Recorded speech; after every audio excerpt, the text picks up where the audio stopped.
Timeline. Collapse. A journey across parallel realities. Chapter 1. The Awakening. The first thing he noticed was the silence.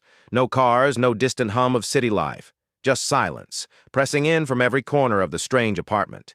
His eyes shot open, heart hammering, sweat coating his skin. He sat up in the bed, looking around. Nothing here made sense. It wasn't his room. Too clean, too modern.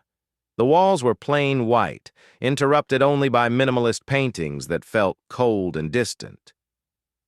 On the nightstand beside him, an unfamiliar phone buzzed. He picked it up cautiously, feeling a pit open in his stomach. Message. You have 7 jumps. Solve the mystery before you vanish. What the hell? He muttered, sitting on the edge of the bed. Through the large window, the skyline outside was almost familiar, but not quite. The building seemed to bend slightly, twisting at impossible angles. Neon signs flickered with strange words in a language he couldn't recognize. Something felt deeply wrong.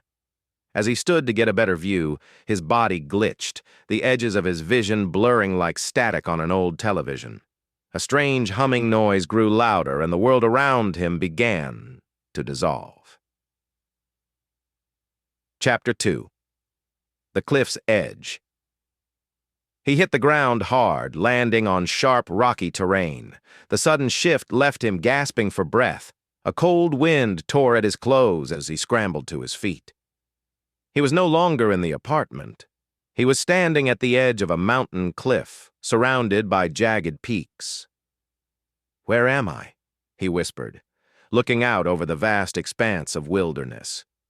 The sky above flickered with an aurora of unnatural colors. He glanced down. Rocks beneath his feet began to crumble, crack. The cliff gave way. Without thinking, he jumped. The air tore at him as he fell, arms flailing uselessly. His stomach flipped, his mind racing for an impossible solution. There was no safety net, no ground in sight, only an endless drop. And then, just as the ground rushed toward him, flash. Chapter 3. Neon Shadows. He landed hard on wet pavement. Neon lights buzzed and flickered around him, illuminating a crowded street filled with people in futuristic clothing.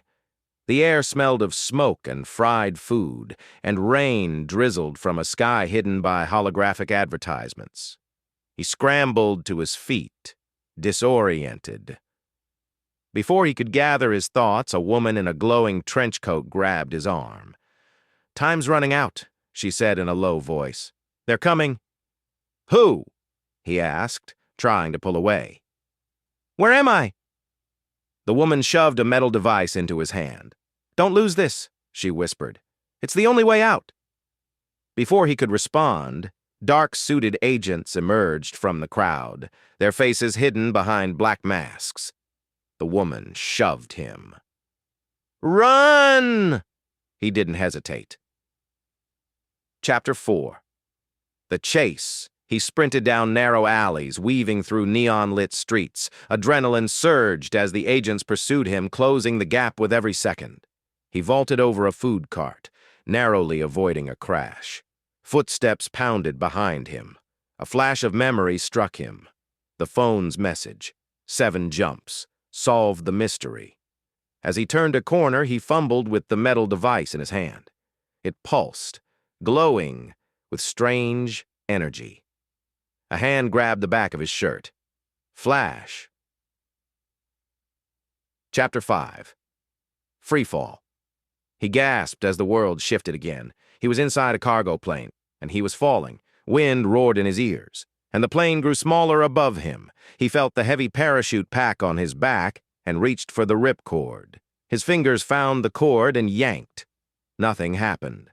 "No, no, no!" he shouted, yanking again. The ground below wasn't right. It looked like fractured glass, as if multiple realities were colliding. Pieces of different worlds shimmered like shards in a broken mirror. Finally, the parachute deployed with a violent jerk, and he drifted downward, breathing hard. But As he descended, the jagged ground seemed to ripple with energy. Chapter 6. The Glitch. The world glitched again, throwing him into another place, this time into a forest of glass trees, their branches chiming eerily in the breeze. He stumbled forward, feeling weaker. His body flickered, his hands blurring as if his molecules were unraveling. "I'm running out of time," he whispered. "I need to find the source before I disappear." Chapter 7. The Doppelganger. The next shift took him to a small room with walls covered in screens, and standing in front of him was himself. The man looked exactly like him, every feature, every detail identical. But something in his eyes was wrong.